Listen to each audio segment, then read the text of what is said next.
Tonight, the Fast and the Furious. It's a very quiet road. There's no people about, really. Whoa. And of course, you don't speed. No, not at all. Harmless fun or deadly danger? Young men, in particular, have an innate belief in their own invulnerability. They're invincible. They're not going to die. Firstly, some of them do. And secondly, they kill other people. Putting boy racers to the test. He's over 130 now, still accelerating. And how safe? His braking distance is enormous. It's extremely unsafe. Did I break it?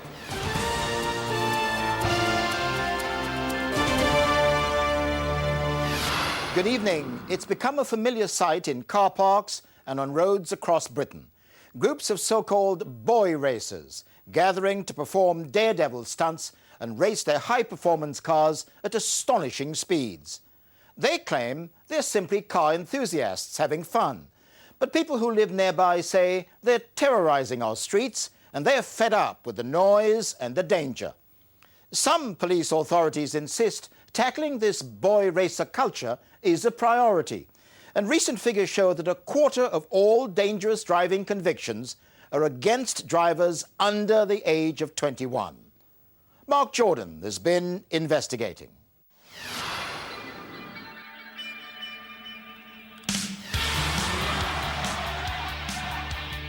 It's 9 o'clock on a Thursday night in Manchester, and youngsters are gathering at a city centre car park to do this.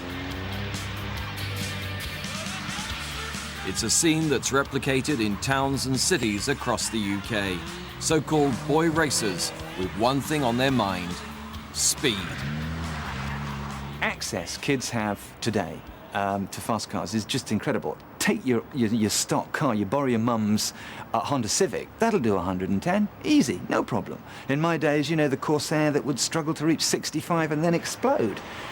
Nowadays, not only can the base car be fast, but the stuff they can put on it, the stuff they can buy in magazines like Max Power and Fast Car and all this sort of stuff, can make it into, you know, 160 mile an hour slingshot.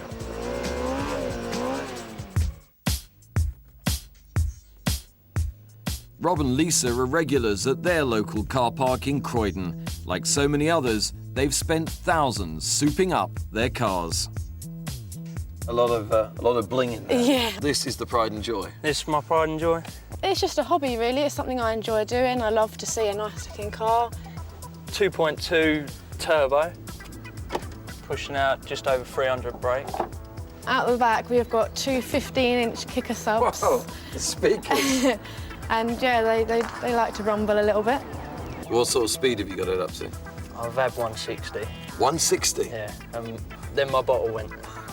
We recarpeted it because my favourite colour clearly is purple, and we put purple carpet throughout. And we've got the racing Cobra seats and the racing rally steering wheel, colour-coded dash, and yeah, nice bit of checker plate on the floor. So you've even taken the back seats out to get a bit more power out of it? Yeah, well, they're heavy, they weigh you down. This passion has become big business for magazines and websites now dedicated to turning ordinary cars into extraordinary motors. What you've got today is a bunch of kids who have cars and want them to look great, and some of them want them to go very fast indeed. And that's what it is. So you can call it whatever you want, cruising, modding, racing, it doesn't matter. It's just a cri de coeur from these guys and girls who want to look separate, who want to look different, who don't want to drive around in stock Novas and Fiestas like their mum and dad want them to. Wanting to witness what Rob and Lisa get out of their love affair with cars, I joined them on a weeknight cruise. It started in a car park, but then we hit the road, some racers reaching 80 miles per hour in a 30 mile an hour zone. I mean, there's a lot of speed. Yeah. That's obviously part of the buzz. Yeah, it is. The speed is the buzz. You only do it if it's safe to. It's common sense, really. Well, it's pretty quiet. quiet tonight. There's not many people here, but it's usually a bit busier than that. Whoa! And of course, you don't speed. No, not at all. Not like them crazy people. Don't know who they are. Are they racing or are they just on their No, own? I think they're just letting off a bit of steam, really. Just, you know, open up their cars a bit. I mean, it's a very quiet road. There's no people about, really. And according to some experts, such a mixture of speed and inexperience can be deadly. One of the main issues is the attitudes of young people and young people who feel part of this boy racer culture towards driving. And I think it's seeing driving as something that's fun, something that involves driving at high speed. And of course, driving in this way is incredibly dangerous, and we have a situation where road crashes are the biggest killer of 15 to 25-year-olds in this country. As Kirsty Cash found to her cost, she was just 17 when she died at the hands of her 19-year-old boyfriend, Andrew Bennett. He loved fast cars and had already been banned from driving. That didn't deter him. The night Kirsty died, Bennett was driving a Subaru Impreza, one of the fastest cars on the road. With Kirsty in the passenger seat, Bennett crashed at 90 miles an hour, throwing Kirsty through the windscreen and over a wall. Well, a tree fatter than me there, it took it straight in half, car. So I'd have thought about 120, 130, but it were all uphill. And like I said, when it hit top of hill from where police took us and showed marks from where it landed.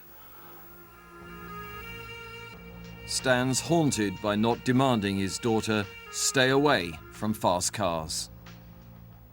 But I wouldn't like to get in with him, he's only a young lad. And I think if I'd have told Kirsty not to get in, she wouldn't have gone in. She'd have stayed at home like that. Trouble is, we never had that chance, did we? The pain worsened when he discovered Bennett threatened the one person trying to call an ambulance because he feared arrest. Instead, he took Kirsty back to his house, where she died. It's all right driving about and racing and all this and other than mates, but what it is, they just don't see danger, do they? At that age, that's trouble. And they think they're elite until they hit somebody or kill somebody else. 9 times out of 10, it's them that survive. Just a few weeks ago, Bennett was jailed for life, but he could be considered for parole in just 4.5 years. But for every boy racer who is found to be driving at excessive speeds, there are thousands who get away with it. But with speeding becoming increasingly popular, it's a menacing situation that's getting worse. They died late at night on the A31 at Ropley. The 5, all in their 20s, were in a Peugeot that collided head-on with a Ford. No one survived the wreckage of this BMW. Inside were 3 women and 2 men from Crawley, all in their 20s. Young men, in particular, have an innate belief in their own invulnerability. They're invincible. They're not going to die. I think we have 2 issues about that. Firstly, some of them do. And secondly, they kill other people. And I think those are issues we need to get home. But is the message getting home? The government insists that it's only a small proportion of young drivers who are irresponsible. And yet figures show 1 in 4 drivers responsible for causing death by dangerous driving are under 21. This stretch of road is another popular one for boy racers. It's the A217 in Surrey, known locally as the Mad Mile. There is a lot of excess speed. People will travel up there or boast that they've travelled up there 120, 130 miles an hour when the speed limit's 60. They actually brag about it. At one point we had between 150 and 200 people gathering at the sides of the road, parked up at the sides of the road. They'd watch other people race up and down this particular stretch of road and back up until the crossroads again as well. Boy racer culture seems to be prevalent in many of our towns and cities, and I'm sure many people will have seen young, often male drivers driving around towns, often at speed and often taking extreme risks such as overtaking dangerously and racing. Of course, this type of behaviour on our roads puts lives at risk, and we're very alarmed at how prevalent this culture seems to be. But some of these car fanatics resent that implication. Everybody's here, we're seeing cars kind of like shoot by, and yet everyone's saying, oh no, I'll never speed. Come on, you love these cars. Sometimes, but in safe places. I wouldn't wouldn't do it to hurt anyone. Never, never, ever. Yeah. Like most of the coppers will say, why the hell do you spend your money on rubbish like this? And some of the lads have turned around saying, what would you rather us do, spend it on drugs or spend it on this? Keeps us out of trouble. Boy Racer has to do wheel spins, handbrakes, burnouts, that sort of stuff. And it's that gets the bad reps with the police. I know my car and I know what not to do, you know what I mean? So. Right. So you know I know my limits and stuff, so. Yeah. But do they know their limits? With the help of Rob and Lisa, we decided to put that theory to the test. OK, please start the engine using the ignition key and start to drive when you're ready. Both Rob and Lisa own fast cars, but they insist they always drive safely. But do they? Once you encounter more traffic, please proceed to drive as you would normally. We brought them to a driving simulator at the Transport Research Laboratory to see if they're as safe as they claim they are. Well, the simulator is able to produce data about the driver's speed, their average speed, their position on the road, and with all that data we can build a picture of that driver's behaviour. First up is Lisa. So Nick, that's now over 120, and you'd asked her to drive as she normally would. That's right, that's 120 miles per hour in traffic with vehicles changing lanes around her. And despite saying she doesn't speed... Whoa. She's rolled it. She's rolled it. Well, will I get done for speeding? I'm going fast. Next up, it's Rob. Nick, the speed's incredible. What's he doing? He's over 130 now. And still accelerating. And how safe? Again, this is a simulated environment, but if this were applied on the real road, he'd be extremely unsafe. He's got no time to react to any manoeuvres by other traffic. His braking distance is enormous. It's extremely unsafe. The simulator's now being driven at a speed never tried before, over 140. Did I break it? Yes. Oops. So the moment of truth, the results are in. Nick. Well, Lisa, you maintained an average speed in excess of 110 miles per hour, and your top speed was over 130. What the biggest concern for me was you didn't seem to react to the other vehicles. So when you encountered traffic, you didn't slow down, you didn't check your mirrors, you weren't observing what they did to see if you needed to respond. Rob, you started off very well. You were checking your mirrors, you were checking your instruments. However, if you'd have looked down at one point, you'll have noticed you were travelling at over 140 miles per hour. There was big variation in your lateral lane position, and you also had the slowest reaction time of the drivers. At Lisa, you went up onto the side of the bank, and the vehicle was unable to remain stable, and it tipped over. Obviously, that's very, very dangerous indeed. Well, I was doing sort of speeds that my car wouldn't normally do, and yeah, it's obviously if it was real. I haven't crashed in 5 years of driving, so maybe I was pushing it a little bit more because I knew it wasn't real. So you weren't in control of the vehicle that you were driving at the time? Clearly not. I was told to drive the way I drive, and I felt safe doing that. I could have stopped in time. Has this made you think maybe you need to think about it? It has given me a kick up the bum and thought slow down a bit. If anyone knows the importance of slowing down a bit, it's this man, Nick Bennett. At 19, he was a self-confessed boy racer. His speeding and dangerous driving resulted in a head-on collision with a lorry. I was driving with overtaking, taking unnecessary risks, speeding. You name it, I've done it. Nick's crash has left him in a wheelchair. He suffered serious head injuries and was left in a coma. His recovery has been slow, and although he dreams of walking again, that's unlikely. If you had to describe your life now, how would you describe it to me? It's like a living hell. Not being able to do the things I used to. And if you play the boy racer, you end up like me. But Mark O'Brien is one car enthusiast who objects to the bad press he and some of his friends receive. He insists he's not reckless. For him, it's not about speeding, but having the flashiest looking motor in town. And with £22,000 worth of added extras, his car is definitely flashy. I'm not a boy racer. I don't go around driving around the streets like an idiot. I drive sensibly around the streets, I drive carefully, and I give people respect on the streets like they give to any other road use on the street. I just get annoyed when I get tarnished with it. Mark and his mates would consider themselves cruisers, car enthusiasts who do little more than meet up at a car park and show off their cars. These meetings are highly organised, often on the internet. Tonight, Mark and his mates are meeting in Cheshire.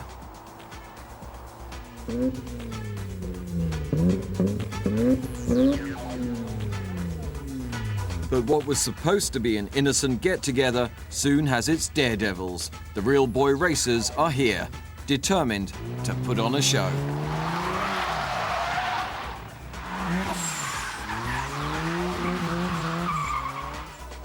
Despite heavy rain and slippery surfaces, some of the drivers are determined to outdo each other in this supermarket car park, somewhere they're not supposed to be.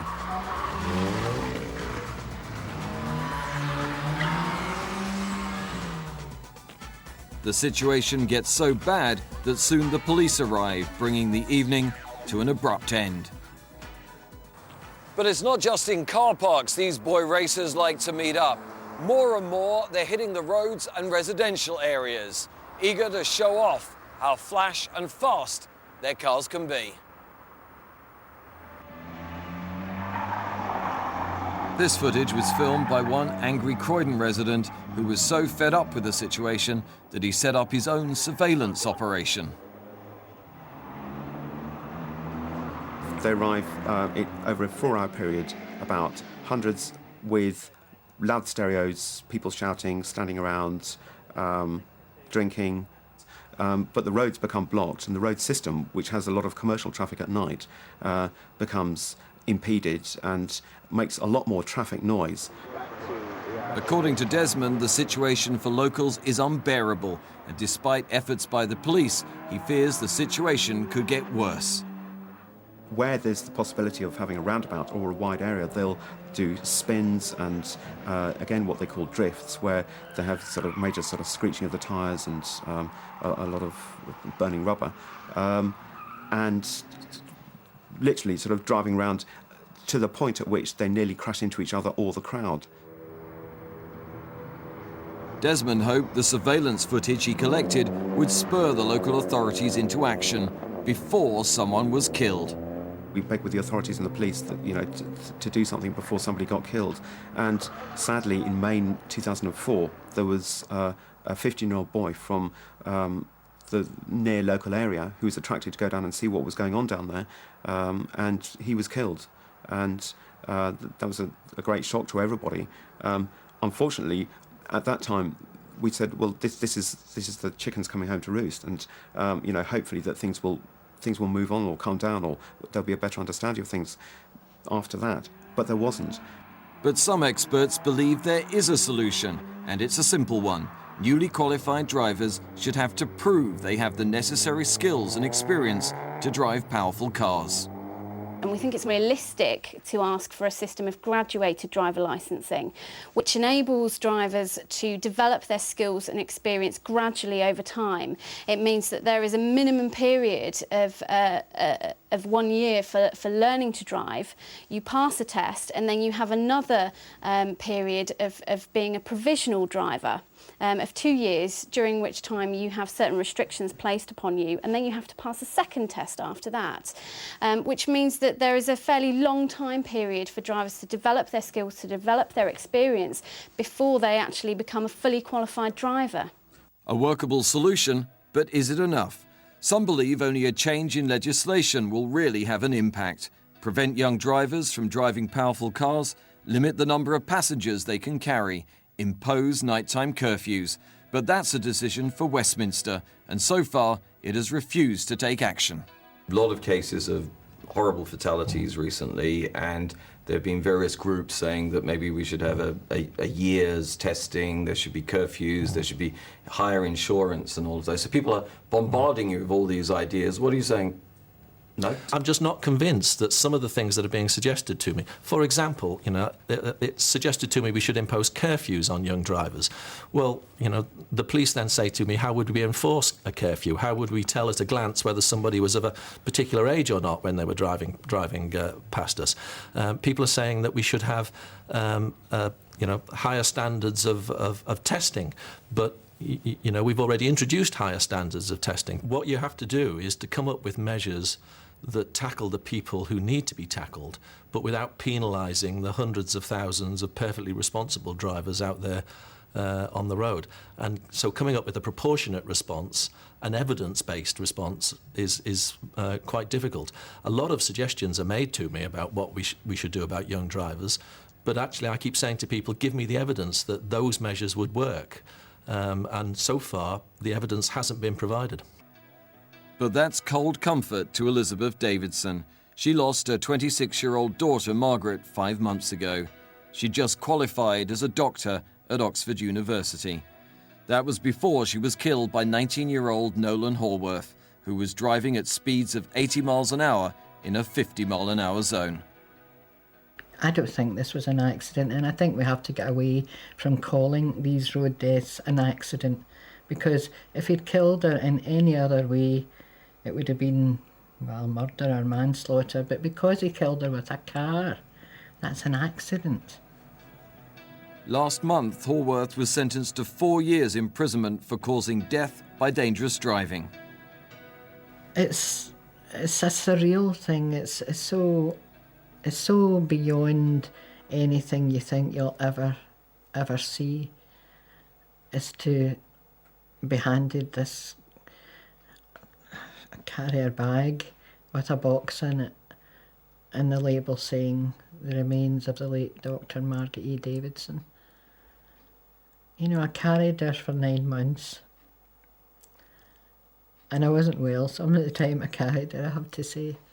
But carrying that box home, I think, was the hardest thing I've ever had to do. The cruel certainty is that hundreds more like Elizabeth will be left grieving in the months ahead, as too many in Britain's most deadly group of drivers, the young, take their chances until luck runs out. Mark Jordan with that report. And if you'd like further information, you can find it on our website at itv.com/tonight. Coming up on Monday, as Jack Straw's request for Muslim women to remove their veils continues to spark angry debate, we meet the women caught in the middle. When there's women around, we can take it off. Yeah. When there are men around, we've got to put it on. Isn't that a barrier? No, not really, because I can communicate the same way as I can with a female with the man. Just because I've got this on, it's not going to restrict me. And you can see that report on Monday night at 8 o'clock. Until then, from all of us here, goodbye and thank you for joining us. So tonight's back on Monday night. But coming up tonight, DCI Burke finds himself a victim and a suspect as a holiday turns into his worst nightmare. Taggart in half an hour. That's after Airline next.